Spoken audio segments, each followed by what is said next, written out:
Study IQ IAS. Smart aspirants number one choice. नमस्कार दोस्तों, study IQ देख रहे हैं आप। मैं हूं वरुण जौहरी। जय हिंद, जय भारत। साल था 1988, 1988। जुलाई का महीना था। दोपहर का वक्त, 7 जुलाई का दिन।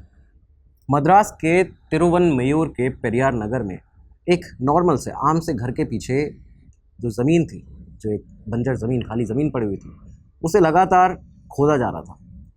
और ये जो खुदाई थी वो पुलिस कर्मियों की निगरानी में, तहसीलदार की निगरानी में की जा रही थी। लगातार जो पुलिसकर्मी मिट्टी निकाल रहे थे, तो सभी लोग जानते थे कि कहीं ना कहीं कुछ बहुत सेंसिटिव ये जो केस है वो हो सकता है।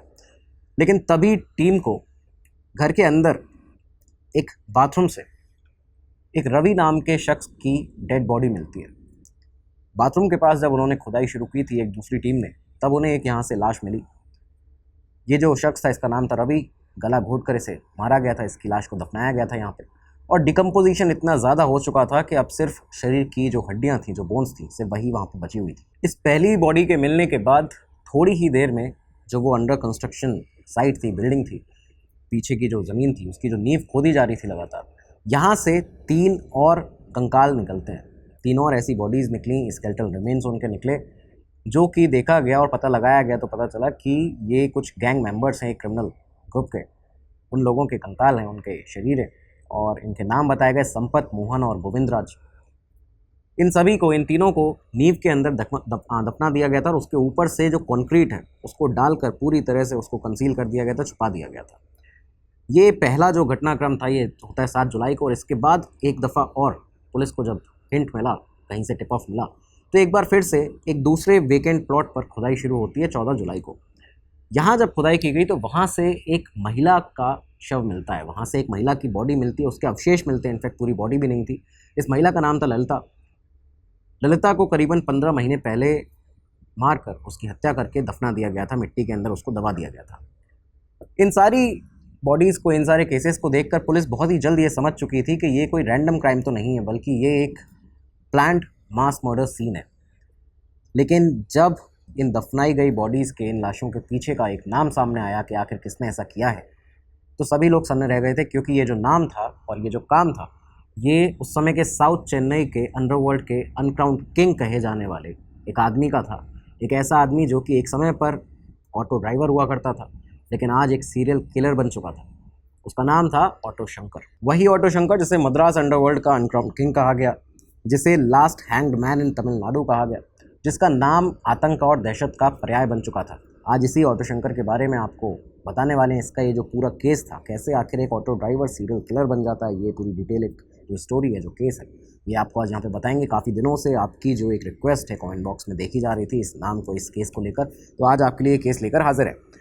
आपको साथ ही साथ यहाँ ऑटो शंकर केस में एक बहुत ही सेंसिटिव एक बात रही कि शंकर के पास में कुछ सीक्रेट टेप्स थे उसकी पार्टीज़ के। तो आखिर उन सीक्रेट टेप्स में उसकी पार्टीज़ के क्या क्या था, किन लोगों के, किन बड़े पॉलिटिशियंस के, किन बड़े अफसरों के नाम उसमें थे, ये सारी चीज़ें आपको पता चलेंगी। साथ ही साथ पता चलेगा कि आखिर क्यों वो सीक्रेट टेप्स आज एक मिस्ट्री बन चुके हैं।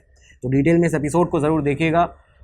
और साथ ही साथ दोस्तों, कमेंट बॉक्स में जय हिंद लिखना मत भूलिएगा। इस वीडियो के नीचे डिस्क्रिप्शन बॉक्स में अगर आप जाएंगे तो वहाँ पे आपको लिंक्स मिल जाएंगे यूपीएससी सीएससी के। स्टडी आईक्यू हमेशा से आपकी यूपीएससी की जर्नी को, तैयारी को मजबूत और आसान बनाता हुआ आया है। आपके साथ हमारे फैकल्टीज़, भारत के टॉप फैकल्टीज़ काम करते हैं, आपको पढ़ाते हैं, आपको गाइड करते हैं। इस जर्नी को आसान बनाने के लिए लगातार आपके साथ में तत्पर रहते हैं। यहाँ पे अगर आप या आपके पहचान में कोई भी, आपके फ्रेंड्स, फैमिली सर्कल में जो भी यूपीएससी की तैयारी कर रहे हैं, उन्हें बताइए इन कोर्सेज़ के बारे में। नीचे डिस्क्रिप्शन बॉक्स में सारे लिंक दिए गए हैं, क्लिक कीजिएगा। और वीजे लाइव जो आप अपने इस कोर्स पे लगाते हैं, तो आपको इस कोड के साथ, वीजे लाइव कोड के साथ, एक बहुत बड़ा डिस्काउंट मिलता है। अपनी तैयारी को आप मजबूत और आसान बनाते हैं। तो अब शुरुआत करते हैं आज के हमारे इस एपिसोड की। तो शुरुआत होती है 1954 से। 1954 21 जनवरी का दिन था, जब वेल्लोर के पास एक गाँव है कांगेनलूर। कांगेनलूर में एक लड़का पैदा होता है, नाम रखा गया गौरी शंकर। यही वो गौरी शंकर था जो आगे जाके ऑटो शंकर बना। कैसे बना वो आपको पता चलेगा। तो गौरी शंकर का यहाँ पे जन्म हुआ। पिता जो थे वो मलयाली थे, माँ थी तमिल थी। और घर का माहौल बहुत ज़्यादा टेंशन भरा था, क्योंकि बचपन से ये देखा गया कि घर के माहौल में एक तो गरीबी थी, रोज़ की जो रोटी है उसके लिए भी संघर्ष करना पड़ता था पिता को। साथ ही साथ पिता ने 2 शादियां कर रखी थी, और ये जो गौरी शंकर था वो जो सेकंड वाइफ थी उसके पिता की, उनका बेटा था। तो ये सारी जो चीज़ें थी उसके बचपन का यही पूरा एक बैकग्राउंड रहा। इसके बाद अब ये जो आगे बढ़ा, अपनी पढ़ाई इसने की, तो बचपन की पढ़ाई तो ठीक ठाक चली, लेकिन इसके बाद इसने जो अपनी लास्ट जो पढ़ाई छोड़ी है वो छोड़ी है प्री यूनिवर्सिटी कॉलेज तक। पीयूसी प्री यूनिवर्सिटी कॉलेज तक उसने पढ़ाई की और उसके बाद में इस समय पर उसकी ज़िंदगी में एक ऐसा एक बड़ा इंसिडेंट हुआ जिसने उसकी पूरी लाइफ को बदल के रख दिया। बताया जाता है कि उसके जो पिता थे वो एक दूसरी लेडी के साथ, यानी कि उनकी 2 शादियां हो चुकी थी, एक और जो ये लेडी उनकी जीवन में आई उसके साथ वो उड़ीसा भाग जाते हैं। भागे तो थे लेकिन पूरे फैमिली की जो भी सेविंग्स थी, जो भी कमाई थी अब तक की उनकी, वो सब लेकर चले गए थे। उस एक रात में ये जो पूरा परिवार था गौरीशंकर का वो सड़क पर आ चुका था, क्योंकि परिवार के पास जितनी सेविंग्स थी, जितनी सारी चीज़ें थी, पैसा था, घर था, ये सब कुछ सिर्फ एक वो घर बचा हुआ था, वो भी छोटा सा घर था, कोई भी इनकम का जरिया नहीं बचा था। तो इन सारी चीज़ों से अचानक से जो गौरीशंकर था उसकी जो माँ थी वो अकेले यहाँ पे रह जाते हैं, उनके पिता जो थे, जो इसके पिता थे, वो चले जाते हैं। बहुत बड़ा झटका था। लेकिन इसके बाद एक और झटका लगता है कि जब जिस मकान में रहा करते थे उसका जो मकान मालिक था उसके ही घर के एक और शख्स के साथ में जो गौरीशंकर की माँ थी वो भी यहाँ पे भाग जाती है। अब ये जब सारी चीज़ें गौरीशंकर के साथ हुई उसके बचपन में, तो वो अपनी बाद में उसने जो ऑटोबायोग्राफी लिखी थी उसमें भी उसने इन 2 इंसिडेंट्स को अपना लाइफ का, अपने शुरुआती जीवन का सबसे बड़ा बिट्रेयल, सबसे बड़ा धोखा बताया था। ये सारी चीज़ें इसके बचपन में रही। अब ये जो स्ट्रगल की लाइफ थी वो शुरू होगी। इसी दौरान में ज़िंदगी में एक और उसके बड़ा एक इंसिडेंट होता है, जब यहाँ से उसको पता चला कि आखिर आगे वो काम क्या करने वाला है। हुआ क्या कि क्योंकि अब घर के हालात बहुत ज़्यादा ख़राब थे, ना ही खाना था, ना ही सामान था खाने का, खाना बनाने का, तो किराने के लिए, वो घर के राशन पानी के लिए पास की एक दुकान में जाता है। वहाँ पे जाके उनसे चावल मांगता है। जो दुकानदार था, दुकानदार उसे मना कर देता है और उसके बाद जब बार बार गौरीशंकर वहाँ पे पहुँचता था तो एक दिन दुकानदार ने क्या किया कि उसे चोर डिक्लेयर करके, चोर करार कर दे के पुलिस को पास की बुला के वहाँ से उसको थाने में कैद करवा दिया, बंद करवा दिया। थाने में गौरीशंकर जब गया तो यहाँ पे पुलिस ने उससे बिना किसी इंक्वायरी के सीधा उसे पीटना शुरू कर दिया। ये जो उसने इंसिडेंट देखा इससे वो बहुत ज़्यादा तंग आ चुका था।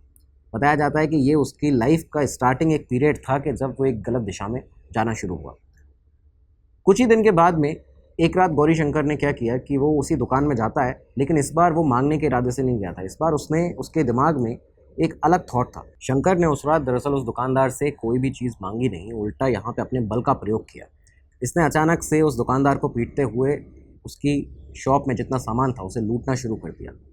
और यही वो टाइम रहा कि जब उसने देखा कि ये जो दुकानदार है, जब वो उसके ऊपर बल का, डर का प्रयोग कर रहा है, तो वो सहम जा रहा है और वो सहमने के बाद आनाकानी नहीं कर रहा है। ना ही उसने पुलिस को बुलाया, ना ही किसी और को बुलाया है।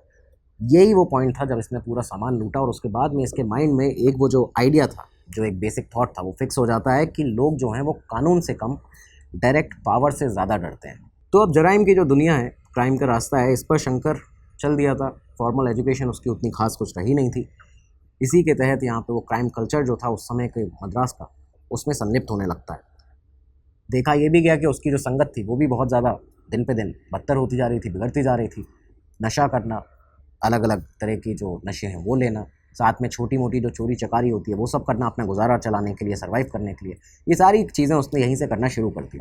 अर्ली 1970s की बात बताई जाती है, जब 17-18 साल की उम्र थी और शंकर इसके बाद मद्रास के मैलापुर में पहुंचता है। मैलापुर स्लम्स में यहाँ पे वो पहुंचा।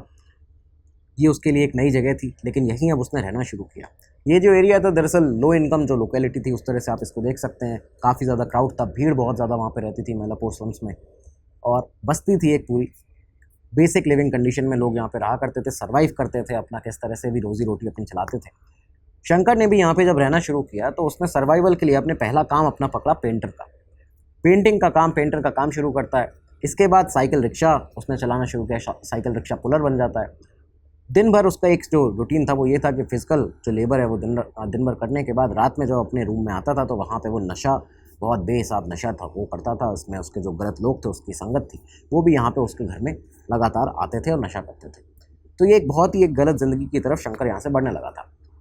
ये वो समय था जब तमिलनाडु में शराब पर प्रतिबंध लगा हुआ था, जब प्रोहिबिशन, लिकर प्रोहिबिशन पॉलिसी जो थी वो आई हुई थी इस समय। तो लीगल शराब जो थी वो पूरी तरह से रिस्ट्रिक्ट थी।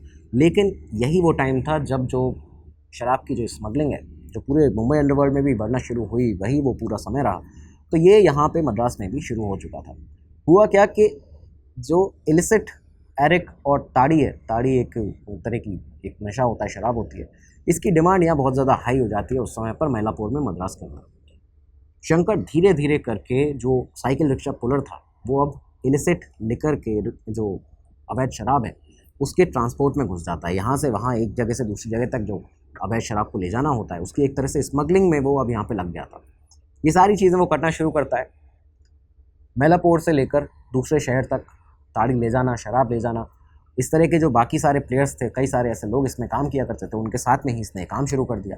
धीरे धीरे करके यहाँ से ही उसने जो पैसे कमाए, तो अब साइकिल रिक्शा के बाद में उसने एक ऑटो ले लिया था, और यही वो पॉइंट रहा जब इसके बाद जब वो ऑटो चलाना शुरू करता है तो यहीं से उसकी एक आइडेंटिटी का जो बेस था, जो उसका एक निकनेम भी पड़ा बाद में, वो यहाँ से बनता है, जो उसका नाम रखा गया था ऑटो शंकर। अब ऑटो ड्राइवर बनने के बाद शंकर ने जो अपना काम शुरू किया तो मेनली उसका जो रूट रहता था वो था साउथ मद्रास में, स्पेशली जो तिरुवनमयूर है और एलबी रोड बेल्ट है, उस रोड पे ये अपने ऑटो को चलाया करता था।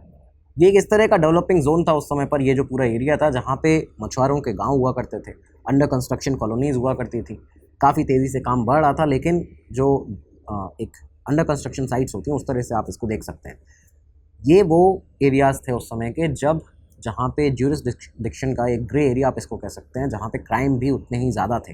जितनी तेज़ी से जो डेवलपमेंट था वो बढ़ रहा था, उतनी तेज़ी से क्राइम भी इस एरिया में बढ़ते जा रहे थे। यहीं पर शंकर सेटल होने का प्लान करता है। उसने एक दफ़ा फिर अपना घर चेंज किया, यहाँ पे आके अब वो पूरी तरह सेटल हो जाता है, सेटल होता है। और यहीं से उसने अब इलीगल एक्टिविटीज़ के लिए, क्योंकि उसको एक जो एनवायरनमेंट चाहिए था, एक जो उसका नेचर बन गया था कि वो क्राइम की तरफ ही आगे बढ़ेगा, तो उसकी जो इलीगल एक्टिविटीज़ थी, शराब की स्मगलिंग करता है, बाकी और गलत चीज़ों में इन्वॉल्व हो रहा है, उनके लिए जो एनवायरनमेंट था बहुत ज़्यादा फेवरेबल था। यहाँ पे उसका जब रहना शुरू हुआ, इसी दौरान में शंकर को ये शराब की स्मगलिंग करते हुए एक और नया गलत काम दिखा। दरअसल इसका यहाँ पे जाना होता था कोस्टल साइड में, महाबलीपुरम एरिया में, महाबलीपुरम ईसीआर बेल्ट की तरफ इसका बार बार जाना होता था स्मगलिंग के लिए, अपने ऑटो को लेकर ही जाता था। और उस बीच में रास्ते में ये देखा करता था कि यहाँ पे जो है, जो देह व्यापार है, सेक्स ट्रेड है, वो बहुत ज़्यादा होता है। यहाँ पे कई सारे ऐसे इलाके हैं जहाँ से सेक्स ट्रेड होता है। पहली बार जब उसका एक्सपोजर हुआ इस सेक्स ट्रेड से, उसने देखा कि सेक्स वर्कर्स हैं, कई सारे यहाँ पे काम करती हैं और उनको यहाँ से वहाँ जाना होता है।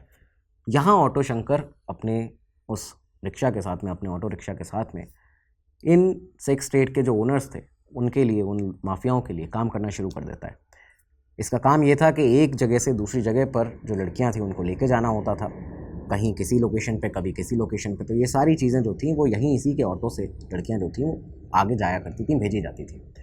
ये सारी चीज़ें इसने शुरू की, लेकिन धीरे धीरे उसके दिमाग में ये भी आ गया था कि कब तक अकेले इनके लिए सिर्फ एक ट्रांसपोर्ट का काम करता रहेगा।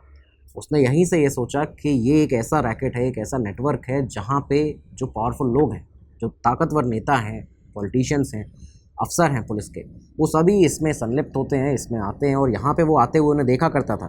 तभी से उसने इसकी इम्पोर्टेंस जो थी, एक तरह से उसको पावरफुल रैकेट के तौर पर देखना शुरू कर दिया। और तब उसने मन बना लिया था कि अब वो डायरेक्टली इसमें इन्वॉल्व होगा, ना कि किसी ट्रांसपोर्टर के तौर पर। शंकर डिसाइड कर लेता है कि अब वो यहीं से बूट लैगिंग छोड़कर आगे बढ़कर ये जो एक देह व्यापार है इसमें पूरी तरह से एंट्री करेगा। इसी के तहत उसने पेरियार नगर में, मद्रास के अंदर पेरियार नगर में कुछ झोपड़ियाँ ली, कुछ हट्स ली। इसके अलावा एलबी रोड पर एक लॉज था, वो उसने रेंट पर लिया। इन सारी प्रॉपर्टीज़ को मिक्स करके उसने एक तरह से एक ब्रोथल नेटवर्क जो था उसको डेवलप कर लिया था। अब वो खुद का एक ब्रोथल नेटवर्क चलाता था, यहाँ पे कई बड़े बड़े लोगों को बुलाया करता था। उसने अपना ये जो काम था उसको फैलाना शुरू कर दिया। यहाँ इस गलत काम से जितना भी पैसा शंकर ने शुरुआत में कमाया था, उसके बाद इसने इस पूरे पैसे को लगाया एक प्लॉट लेने में। वो पेरियार नगर में एक प्लॉट लेता है, वहाँ पे भी कई सारी ऐसी झोपड़ियाँ बनाता है, हट्स बनाता है, एक कुछ कमरों के स्ट्रक्चर्स बनाता है इस तरह के। और इन पूरे एरिया में उसने धीरे धीरे करके इन बिल्डिंग्स को इतना बड़ा बना लिया था कि यहाँ पे लोग उन्हें कोट्टाई किला कहने लगे थे। शंकर का किला है ये, यही उसका पूरा एक ऑपरेटिंग बेस बन चुका था। यहीं से वो सारी जो अपना जो देह व्यापार था उसको कंट्रोल करता था, यहीं से सारी सप्लाई होती थी। दूसरी चीज़, इलीगल जो शराब है उसकी सप्लाई यहीं से होती थी। गैंग उसके मेंबर जो थे वो यहाँ पे आ चुके थे, उन गैंग मेंबर की मीटिंग सारी यहीं पे होती थी। गैंग इस तरह से बड़ा होता गया शंकर का कि पहले तो सिर्फ वो अकेला था, लेकिन धीरे धीरे उसका जो एक छोटा भाई था मोहन, ऑटो मोहन भी जिसको कहा जाता था, वो भी ऑटो चलाता था, वो उसके साथ में आ जाता है। इसके बाद उसकी वाइफ जो थी शंकर की, तो उसका जो भाई था एल्डन, वो साथ में आ जाता है। इसके अलावा कई सारे गुंडे थे जिनमें रवि, पलानी, ऑटो मनी, बाबू, ये इस तरह के कई सारे ऐसे लोग जो कि उसके कोर ग्रुप के अंदर आते थे। इन सभी लोगों ने बूट लैगिंग से लेकर प्रोस्टिट्यूशन, हफ्ता वसूली, राइवल्स को मारना, डराना, धमकाना, ये सारी जो चीज़ें थी, एक इंटीग्रेटेड क्रिमिनल एक नेक्सस जो था, इसको तैयार कर लिया था। अब शंकर की क्योंकि ताकत बढ़ रही थी, उसके कनेक्शंस बढ़ रहे थे, और वो कनेक्शंस जो थे वो ना सिर्फ क्राइम नेटवर्क में थे, वो कई सारे ऐसे पॉलिटिशियंस थे बड़े बड़े उस समय के मद्रास के, कई लोकल जो एमएलएस थे, आईएएस आईपीएस ऑफिसर्स थे, पुलिस ऑफिसर्स थे, उन सब के साथ में भी उसके कनेक्शन जो थे वो बनते जा रहे थे।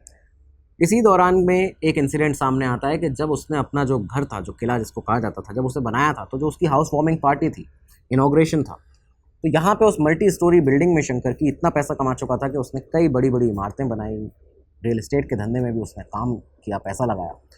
तो इस दौरान में एक हाउस वार्मिंग पार्टी में एक मल्टी स्टोरी बिल्डिंग की, कई सारे आईपीएस और आईएएस ऑफिसर्स को देखा गया उस समय के, कई लोकल एमएलएस जो थे वो भी यहाँ पे सामने थे, और इस पूरे इंसिडेंट की, इस पूरे फंक्शन की रिकॉर्डिंग हो रही थी। उसकी वीडियो जो टेप्स थे वो लगातार निकल रहे थे, पुलिस वाले भी उसमें नज़र आए, कई बड़े लोग उसमें, नामी लोग नज़र आए।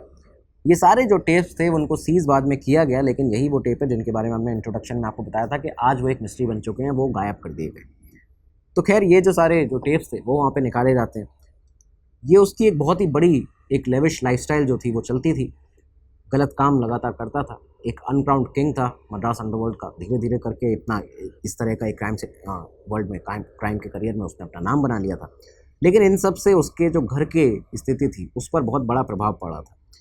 दरअसल शंकर की जो शादी हुई थी, उसकी जो वाइफ थी जगदीश्वरी जिसका नाम था, उसने शंकर के इन्हीं सारे चीज़ों को देखते हुए कि वो किस तरह से देह व्यापार कर रहा है, किन गलत कामों में लगातार संलिप्त है, जगदीश्वरी को ये बिल्कुल भी पसंद नहीं था, और इसी के चलते जगदीश्वरी एक दिन आत्महत्या कर लेती है। इस समय जब जगदीश्वरी ने आत्महत्या की है तब शंकर और उसके 4 बच्चे भी थे। खैर यहाँ पे शंकर को ज़्यादा फ़र्क इस पूरे इंसिडेंट से पड़ता नहीं है, क्योंकि इसके बाद वो अपनी लाइफ को आगे बढ़ाता है, और अब उसकी लाइफ में एक लड़की आती है जिसका नाम था ललिता। ललिता जो थी दरअसल माउंट रोड के पास में जो पाल्स कैबरे क्लब था उसकी डांसर थी। शंकर रेगुलरली वहाँ पे उसका क्योंकि जाना होता था शंकर का इस क्लब में, तो यहाँ पे ही इनका जो रिलेशनशिप था वो डेवलप होता है, और धीरे धीरे करके ललिता ना सिर्फ उसकी एक जो रिलेशनशिप जो था उन दोनों का वो शुरू होता है, बल्कि उसके क्राइम में भी उसकी पार्टनर बन जाती है शंकर की। बिजनेस साइड पर देखा जाए तो अब ललिता थी जो कि पूरा ये जो प्रोस्टिट्यूशन नेटवर्क था वो संभाला करती थी, क्लोजली इसको मॉनिटर करती थी। लॉजेस जितने थे, जहाँ जहाँ पे जो रूम्स बने हुए थे, ये सब मैनेज करना, जो सेक्स वर्कर्स थी उनको मैनेज करना, क्लाइंट्स को मैनेज करना, तो ये सारा काम ललिता करती थी। तो एक तरह से शंकर को एक बिजनेस पार्टनर ही मिल चुका था। तो अब खैर ये सारी चीज़ें आगे बढ़ी, समय आगे बढ़ा। अर्ली 1980s में एक बड़ा इंसिडेंट होता है। दरअसल शंकर का एक राइवल गैंग था और उसका एक लीडर था जिसका नाम था बाबू। तो राइवल गैंगस्टर जो था बाबू, इसका अचानक एक दिन मर्डर होता है। इस कत्ल में शंकर का नाम सामने आया, लेकिन इसके बावजूद किस तरह से शंकर ने, क्योंकि वो सारे बड़े लोगों को मद्रास के उस समय पर जानता था, तो ये जो पूरा नाम था शंकर का वो बहुत ही अच्छे से जो पुलिस थी या जो भी चीज़ें वहाँ की रहीं उन्होंने इसको कवर कर दिया। इस इंसिडेंट में शंकर का नाम आया, क्लियर सिग्नल मिला सामने सबको, लेकिन फिर भी शंकर को कभी भी पकड़ा नहीं गया। यहाँ से ये वो समझ चुका था शंकर कि भाई जितने भी ऐसे केसेस हैं इनको न्यूट्रलाइज़ किया जा सकता है, दबाया जा सकता है फाइल लेवल पर ही, अगर आपके कनेक्शंस हैं। तो कनेक्शंस का उसको एक बहुत एक बड़ा ये था कि वो खुद को बादशाह एक किंग तरह मानता था कि मेरे कनेक्शंस ऐसे हैं कि मैं सबको जानता हूँ और मुझे कोई छू नहीं सकता। तो ये एक उसका एटीट्यूड बन चुका था। 1987 तक तिरुवनमयूर पेरियार नगर बेल्ट में शंकर का जो नाम था वो एक बहुत ही बड़े पावरफुल गैंगस्टर, एक क्रिमिनल, एक डॉन की तरह एक रूप में इस्टेब्लिश हो रहा था। लेकिन यही वो टाइम था जब उसके अब इनर सर्कल में मुश्किलें आना शुरू होती हैं। एक ऐसा फ्रैक्चर आया इनर सर्कल में जिसके बाद शंकर का जो गिरोह था, जो ग्रुप था, वो टूटने लगता है।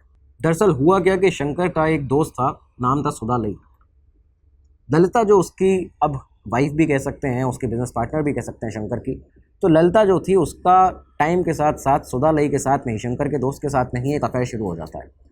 सुधालई भी क्योंकि इस पूरे देह व्यापार के अंदर संलिप्त था, वो भी जो जितनी महिलाएं हुआ करती थी, उनके क्लाइंट्स होते थे, उन सबको अरेंज करता था, एक मिडिल मैन की तरह भूमिका यहाँ पे निभाता था।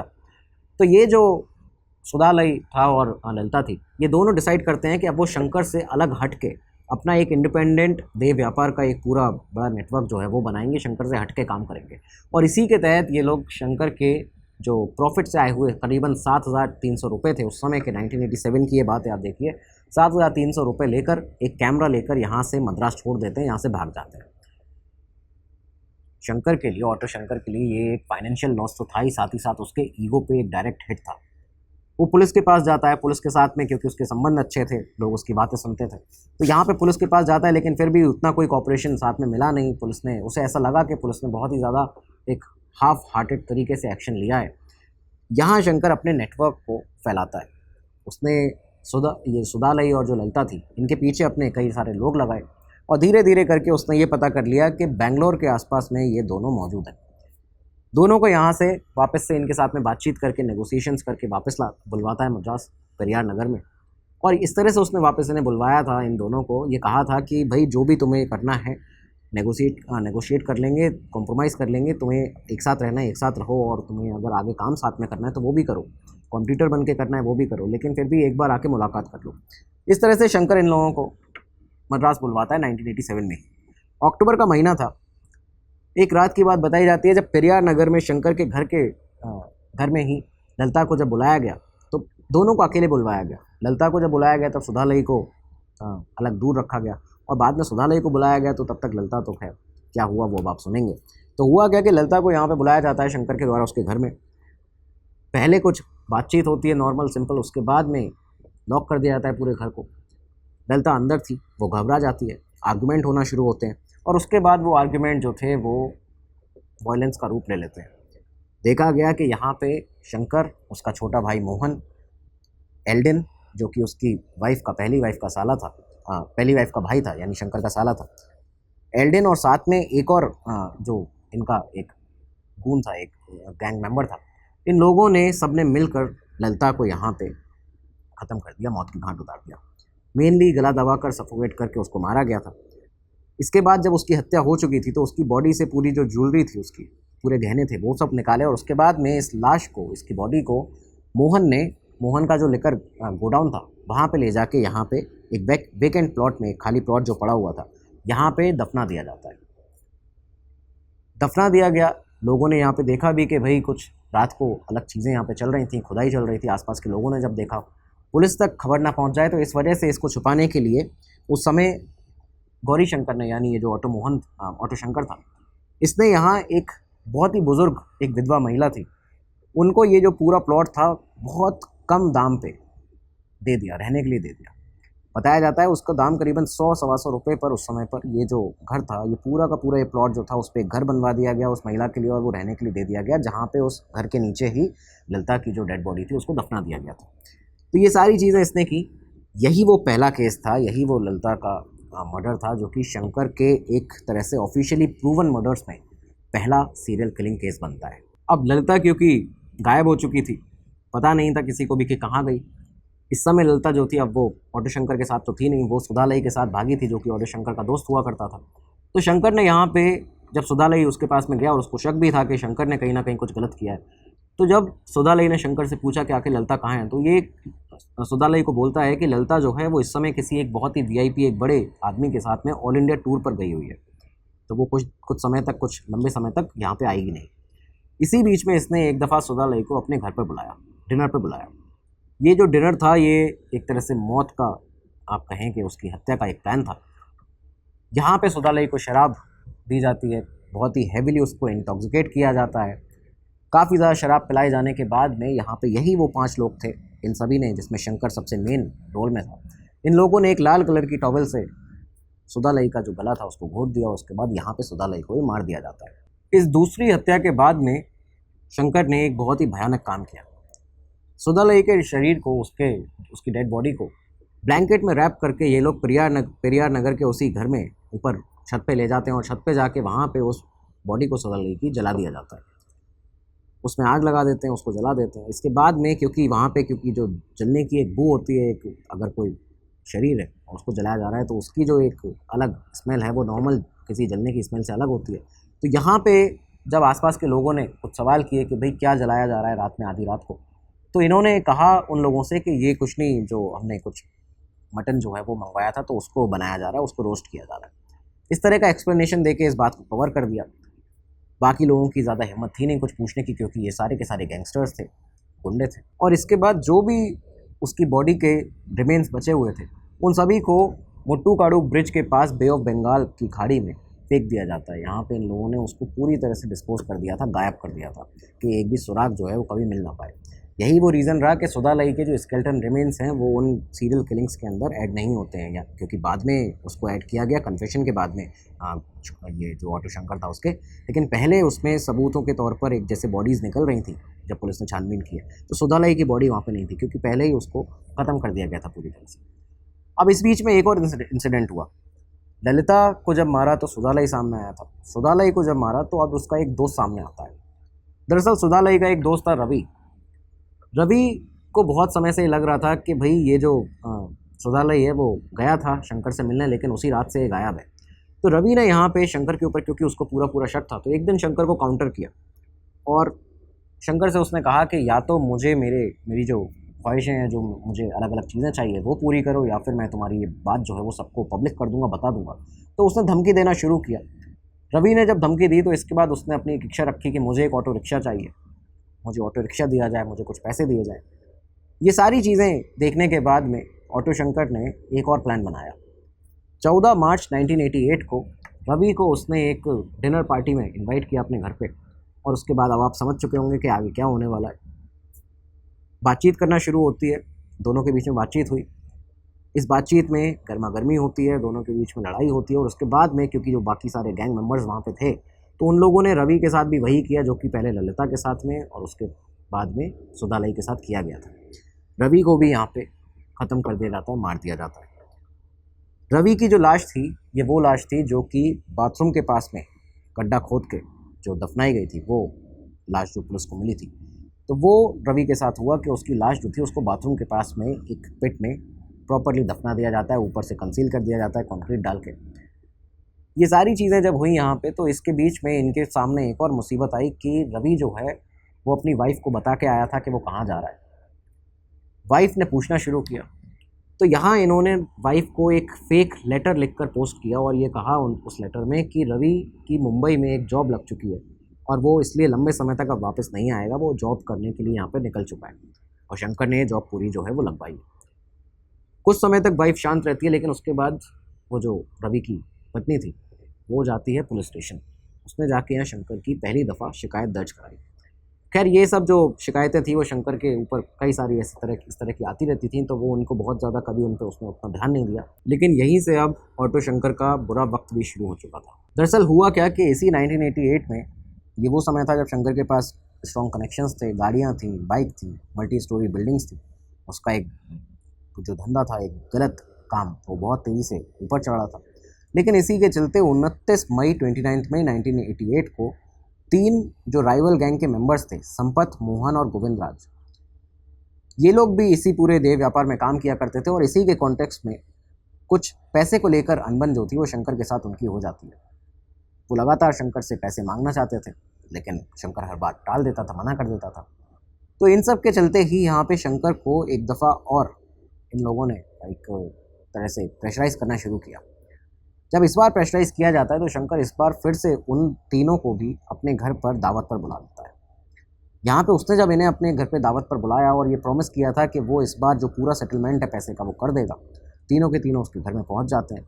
इसके बाद जो हुआ वो शंकर का एक पैटर्न बन चुका था। उसने इन लोगों को भी शराब पिलाई, उसके बाद उसके गैंग के लोग आते हैं, तीनों को बुरी तरह मारा जाता है, एक कमरे में बंद कर दिया जाता है। उसके बाद में तीनों ने इतना ज़्यादा पीटा गया कि तीनों ने ही दम तोड़ दिया था, उनकी मौत हो चुकी थी। तो ये जो हत्या हुई इन तीनों की, अगली सुबह तीनों की बॉडीज़ को एक कंस्ट्रक्शन साइट पर ले जाया जाता है, एक जो खाली प्लॉट था वहाँ पे। और ये वही प्लॉट है पेरियार नगर का, जहाँ पे जो उस घर के पीछे का जो एरिया था, जहाँ पुलिस ने पूरी जो 3 बॉडीज़ निकाली थी, यहाँ पे गड्ढा खोदा जाता है। तीनों बॉडीज़ को लाइन से रखकर शंकर ने, उसके साथियों ने सीमेंट और मिट्टी डालकर पूरी तरह से परमानेंट कंसीलमेंट यहाँ पे क्रिएट कर दिया। उन बॉडीज़ को पूरी तरह से दफना दिया गया था, मिट्टी के अंदर गायब कर दिया गया था, उनके सारे सबूत मिटा दिए गए थे। अब तक शंकर के जो क्राइम्स थे, जो उसके जुर्म थे, वो पूरे हो चुके थे।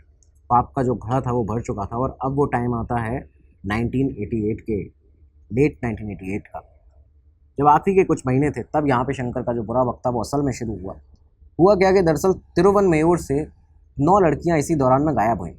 उनकी उम्र थी 18 से 25 साल की। 9 की 9 लड़कियाँ बहुत ही गरीब परिवार से आती थीं, अचानक से गायब हुई थीं। पुलिस वालों के पास जब उनके परिवार के लोग पहुँचे तो वहाँ पे FIR लिखने से पुलिस ने मना कर दिया और ये कहा कि उन फैमिलीज़ पर ही आरोप लगाया कि आपने खुद ही देह व्यापार में अपनी लड़कियों को धकेल दिया होगा। तो इस तरह की पुलिस ने एक्विजिशन लगाए।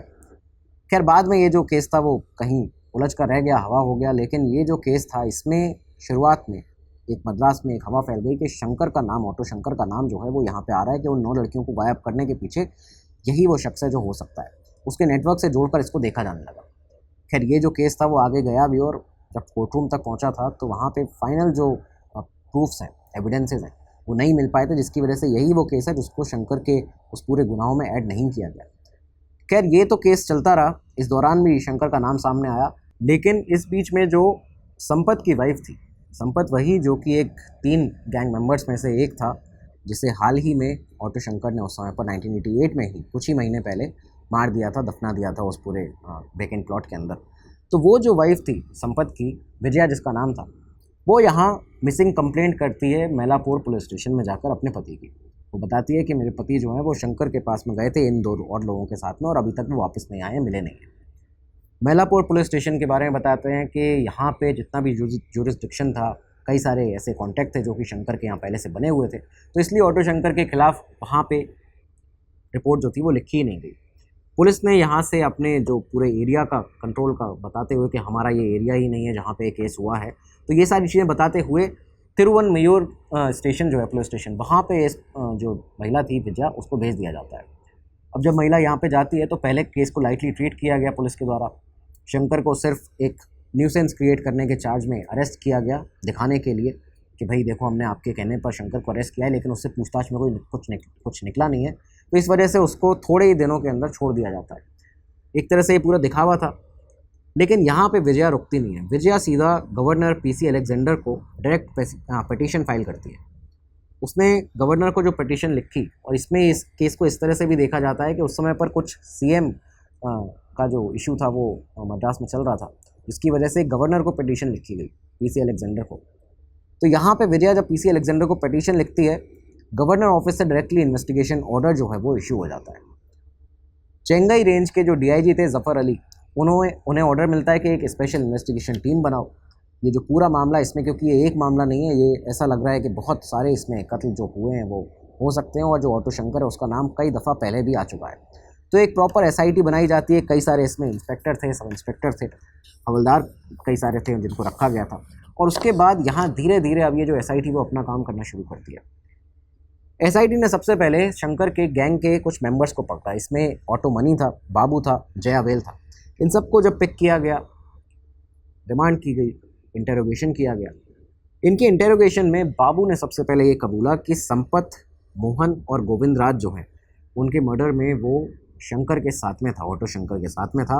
ऑटो शंकर ने यहाँ इन तीनों को और इनके पहले भी कई लोगों को मारा है, और यही वो दिन था जब फाइनली 6 जुलाई 1988 को एसआईटी शंकर को गिरफ्तार करती है। अब आप तारीख नोट करिएगा, 6 जुलाई को शंकर को गिरफ्तार किया गया, उससे इंटेरोगेशन किया गया, और अगला ही दिन जो हमने अपने एपिसोड की शुरुआत की थी वो था 7 जुलाई 1988 का। वही दिन था जब तहसीलदार के सुपरविजन में पेरियार नगर में खुदाई स्टार्ट की जाती है। शंकर के उस कोट्टाई, उस किले के पीछे कुछ वेकेंट प्लॉट में, उस बाथरूम के पास में खुदाई जब शुरू हुई, तो यहाँ से धीरे धीरे जो बॉडीज़ थी वो निकलना शुरू होती है। पहली बॉडी जो थी वो बाथरूम के पास से निकलती है, रवि की। उसके बाद जो फाउंडेशन थी, जो नींव थी पीछे अंडर कंस्ट्रक्शन बिल्डिंग की, वहाँ से जो 3 गैंग मेंबर्स थे, संपत और जो दूसरे 2 और थे, मोहन और गोविंद राज, इनकी तीनों की बॉडी मिलती है। और उसके बाद एक और जो प्लॉट था वहाँ से 14 जुलाई को ललिता की बॉडी मिलती है। ये सारे जो रिकवरी की गई बॉडीज़ की, ये शंकर के, ऑटो शंकर के ही कन्फेशन के बाद किया गया था। सोदालाई का केस इसमें, क्योंकि उसके जो ऐश डिस्पोजल था वो पहले ही कर दिया गया था शंकर के द्वारा, जो भी उसके बॉडी के रिमेन्स थे उनका बे ऑफ बंगाल की खाड़ी में उसको फेंक दिया गया था, ख़त्म कर दिया गया था। तो इस वजह से जो वो सोदालाई का केस था उसके जो स्केलेटन फॉर्म था वो पूरी तरह से प्रेजेंट यहाँ पे नहीं था, लेकिन शंकर ने अपने कन्फेशन में इस पूरे किलिंग को रिकॉर्ड किया। उसने बताया कि सुधालाई को भी उसी ने मारा है। यहाँ पे ऑफिशियली 6 ऐसे मर्डर्स थे, 6 हत्याएं थीं, ललिता, सुधालाई, रवि, संपत, मोहन, गोविंदराज। इनमें एविडेंस भी मिले, कन्फेशंस के बेसिस पर भी कोर्ट के सामने केस इस्टेब्लिश करने में भी मदद हुई, आसानी हुई। लेकिन वो जो 9 मिसिंग लड़कियाँ थीं उनके कोई भी केस, कोई भी प्रूफ उस तरह के कभी मिल नहीं पाए, और इसी वजह से ये जो केस था वो कभी शंकर के उस पूरे ओवरऑल जो उसको सज़ा मिली है उसमें कभी ऐड नहीं किया गया। खैर शंकर के घर की भी तलाशी ली गई, सब जगह छानबीन की गई। शंकर के घर से एक डायरी मिली, कुछ फोटोग्राफ्स मिली, कुछ वीडियो कैसेट्स मिली, और यही वो वीडियो कैसेट्स थी दोस्तों जब पुलिस ने इसकी बरामदगी कर ली थी।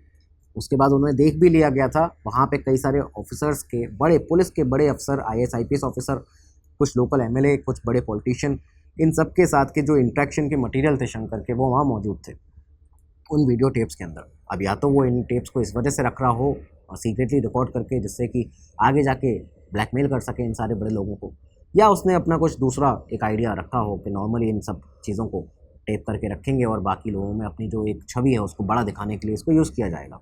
कुछ भी हो सकता है, लेकिन मेनली माना जाता है कि वो आगे जाके इन्हें ब्लैकमेल करने के लिए ये सारी चीज़ें कर रहा था। तो यहाँ से ये जो बात सामने निकल कर आई कि भाई कई सारे बड़े बड़े लोग जो मंत्री हैं, नेता हैं, पुलिस अफसर हैं, उनके शंकर के साथ संपर्क थे, और ये शंकर जो है वो एक सीरियल किलर है, अरेस्ट किया गया है। तो यहाँ से न्यूज़ में भी अब ये सारी बातें जो थी वो निकल के आना शुरू हो जाती हैं। खैर ये जो टेप था इसको सीज़ कर लिया गया था, लेकिन कभी भी कोर्ट के सामने या फिर आगे कभी भी इसको एक्सपोज नहीं किया गया, इसको कभी ऑफिशियल नहीं डिक्लासिफाइड नहीं किया गया, सामने खुली तौर पर निकल कर इसके जो डिटेल्स थी वो निकल कर सामने आई नहीं। ट्रायल जो थी शंकर की वो Chengalpattu district and session court में चलना शुरू होती है। कोर्ट में कन्फेशंस जो आए, लगातार जो एविडेंसेस आए, रिकवर्ड बॉडीज़ थी, विटनेसेस थी, उनके टेस्टमनीज थी, इन सबको देखते हुए एक पैटर्न सामने दिखता था कि ये मल्टीपल प्लान्ड मर्डर्स हैं। बॉडी को छुपाने की जो पूरी सिस्टमेटिक प्रयास किए गए वो भी शंकर के द्वारा किए गए, और माहौल जो एक आतंक का माहौल फैला है आसपास में पेरियार नगर में, उसके लिए शंकर ही जिम्मेदार है। यही सारी चीज़ें प्रॉपर एविडेंसेस को देखते हुए 31 मई 1991 को अदालत जो है वो शंकर को, उसके साथ में एल्डन को जो उसका साला था, और उसके एक गैंग मेंबर शिवाजी को कॉन्स्पिरेसी और 6 मर्डर्स के तहत डेथ सेंटेंस की सज़ा सुनाती है। बाकी कई सारे ऐसे एक्यूज थे जिनको लाइफ इम्प्रिजनमेंट की सज़ा दी गई। मद्रास हाई कोर्ट ने फाइनली इस ऑर्डर को आगे प्रॉपर इस पर मोहर लगाई 1992 में, जब डेथ सेंटेंस की जो सज़ा थी उसको कंफर्म किया जाता है। शंकर ने इसके बाद सीधा सुप्रीम कोर्ट का रुख किया। वो सुप्रीम कोर्ट जाता है, क्रिमिनल अपील अपनी करता है। Shankar versus state of Tamil Nadu के नाम से जो केस था वो आगे सुप्रीम कोर्ट में गया। 2 साल और निकल गए। 1994 में सुप्रीम कोर्ट में जो अपील थी, सुप्रीम कोर्ट के द्वारा इसकी अपील डिसमिस कर दी जाती है, और सेशन कोर्ट और जो हाई कोर्ट की फाइंडिंग्स थी उनको अपहोल्ड करके रखा जाता है। ये सारी चीज़ें करने के बाद सुप्रीम कोर्ट ने यहाँ पे ये भी कहा था इस केस में उस समय पर, इसको डिसमिस करते हुए शंकर की अपील को, कि ये एक रेयरेस्ट ऑफ रेयर केस है, उस कैटेगरी में आता है कि एक ऑटो ड्राइवर कैसे एक सिविल किलर बन गया, इतने लोगों को मार दिया। तो ये सारी बातें रहीं। 94 तक ये साफ हो चुका था कि शंकर को जो डेथ सेंटेंस है वो मिली हुई है, और इस पर अब और कुछ नहीं हो सकता। जेल के अंदर ये देखा गया कि शंकर ने अब यहाँ पे चेंगलपट्टू सब जेल में अपनी पूरी ज़िंदगी के ऊपर 300 पन्ने की एक किताब लिख दी। उसने इस पूरे 300 पन्ने की किताब में अपना गांव से कैसे वो निकला, क्या उसके बचपन में हुआ, उसके बाद कैसे प्रोस्टिट्यूशन, हत्याएं, पॉलिटिकल और पुलिस उसका जो नेक्सस है, उसके कनेक्शंस क्या हैं, ये सारी चीज़ें इस किताब के अंदर बताई हुई थी। उसने खुद को एक अबंडेंट चाइल्ड की तरह यहाँ पे दिखाया था कि कैसे उसको बचपन से ही धोखे मिलते हुए आए हैं, खुद उसके माता पिता से उसको धोखे मिलते हुए आए हैं। लेकिन जो मेन चीज़ थी जिस पर सबका ध्यान गया वो था कि उसने कई बड़े पॉलिटिशियंस, कई बड़े पुलिस अफसरों के, मद्रास के, अपनी इन 300 पन्नों के अंदर उनको मेंशन किया था नाम के साथ में, उनके नाम यहाँ पे दिए गए थे। अब ये जो पूरी की पूरी किताब थी, जो पन्ने उसने लिखे 300 पन्ने, शंकर ने जेल से बाहर कॉन्टेक्ट इस्टेब्लिश किया। एक तमिल वीकली, एक न्यूज़पेपर एक चला करता है तमिल वीकली, इन्वेस्टिगेटिव वीकली था वो, नक्कीरन नाम था। इसके एडिटर थे R राजगोपाल। उनसे संपर्क इस्टेब्लिश किया जेल में बैठे शंकर ने, और उसके बाद ये 300 पन्ने जो थे वो इन तक पहुंचा दिए जाते हैं R राजगोपाल तक। राजगोपाल इस पूरी स्टोरी को एक ऑटोबायोग्राफी के सीरियलाइज फॉर्म में पब्लिश करना चाहते थे। उन्होंने जब इसको पूरा पढ़ा तो उन्हें लगा कि ये तो पूरी पब्लिश होने लायक है, इसमें कई बड़ा एक एक्सपोज होगा, नक्कीरन में उनकी जो वीकली, इन्वेस्टिगेटिव वीकली, उसमें भी इसको निकाला जा सकता है। ये सारी चीज़ें देखते हुए जब उन्होंने इसे पब्लिश करने का आगे प्रस्ताव रखा, तो यहाँ अब उनके ऊपर कई सारे सवाल खड़े होने लगे। IG प्रिजन जो थे उस समय के, उन्होंने भी ये कहा कि अगर आप इसको पब्लिश करते हैं तो ये आपको हम वार्निंग लेटर भेज रहे हैं, अगर आप इसको पब्लिश करेंगे तो आपके ऊपर कार्रवाई हो सकती है। इसमें कई सारे ऐसे लोग हैं, उनके प्राइवेसी राइट्स हैं, वायलेशन उसका होगा, ये सब चीज़ें आप यहाँ पर नहीं कर सकते। नकीरन में जब पब्लिश करने के लिए मना किया गया तो यहीं से एक और केस, इस केस से ही लगा हुआ एक और केस स्टार्ट होता है, प्रिवेसी और प्रेस फ्रीडम का। और ये R राजगोपाल का केस था, जो कि नकीरन के जो एडिटर थे उन्होंने जो स्टेट के साथ में अपना केस जो था उसको आगे चलाया। 1994 में ये जो केस था आगे बढ़ता है, उन्होंने सुप्रीम कोर्ट में एक रिट पिटीशन फाइल की। उसमें उन्होंने कहा कि भाई स्टेट जो है वो नॉर्मली प्रायर रिस्ट्रेंट के प्री पब्लिकेशन जो सेंसरशिप है वो नहीं लगा सकती है, उसको थोपने की पावर स्टेट के पास में नहीं है, और ऐसे बैन जो हैं वो जनरल रूल के मुताबिक अनकॉन्स्टिट्यूशनल है, ये गैर संवैधानिक है। इस तरह से आप किसी भी प्रेस की फ्रीडम को रोक नहीं सकते हैं। साथ ही उन्होंने ये आर्ग्यू किया कि अगर किसी व्यक्ति की लाइफ स्टोरी पब्लिक रिकॉर्ड्स की तरह पे अवेलेबल है, यहाँ पे कोर्ट जजमेंट उसके हैं, पुलिस रिकॉर्ड में वो दर्ज है, पूरी तरह से ट्रायल प्रोसीडिंग्स की उसकी पूरी इन्फॉर्मेशन बाहर है, तो प्रेस जो है वो पूरी तरह से उस व्यक्ति के कंसेंट के बिना भी इसे पब्लिश कर सकती है।